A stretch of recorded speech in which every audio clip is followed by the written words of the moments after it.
Hi guys, welcome to my videos. So guys, today in this video I'm going to give you some update about the current situation in Ontario, Canada.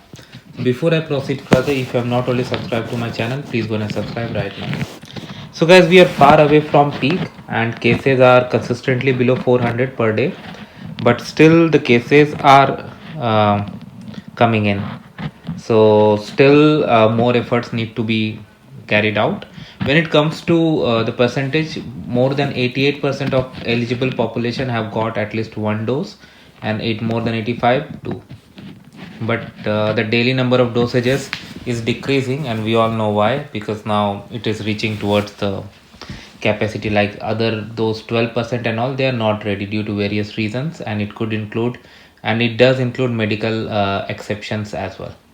Anyway, the province of Ontario has announced that they are gonna start offering third booster dose to eligible population more than 70 years of age, immunocompromised, indigenous people, and those who work in healthcare industry. So they are gonna start doing it from 6th of November, and other eligible population also will get it next year. And those who have got two dosages of AstraZeneca and one dose of Johnson and Johnson, they will also be eligible. So a lot of these changes are coming in Ontario, and the minimum wage of $15, this is gonna be implemented next year. So there's a plan for that as well. Overall, things are looking stable and better, but still we are far from normalcy.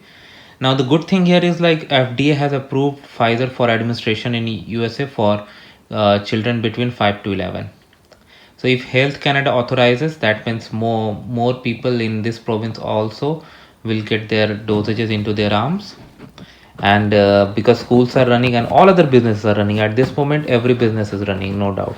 And Canada is very well open for non-essential travel, so international travelers are also coming in, although I cannot talk about numbers.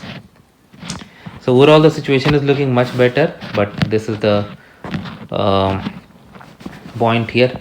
Now one thing that I was reading and I would really like to mention in this video is about driving tests. So for driving test, it's not going good for new drivers. Like in Ontario, you need to pass the exams in order to be eligible to drive.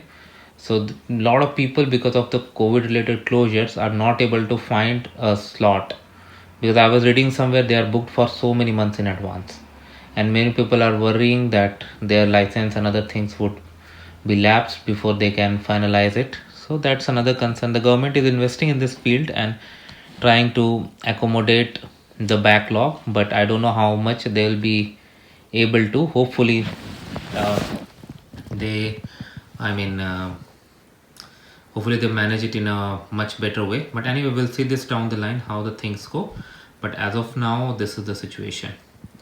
So I'll keep you guys updated with whatever is happening here. Please subscribe to the channel. Thank you.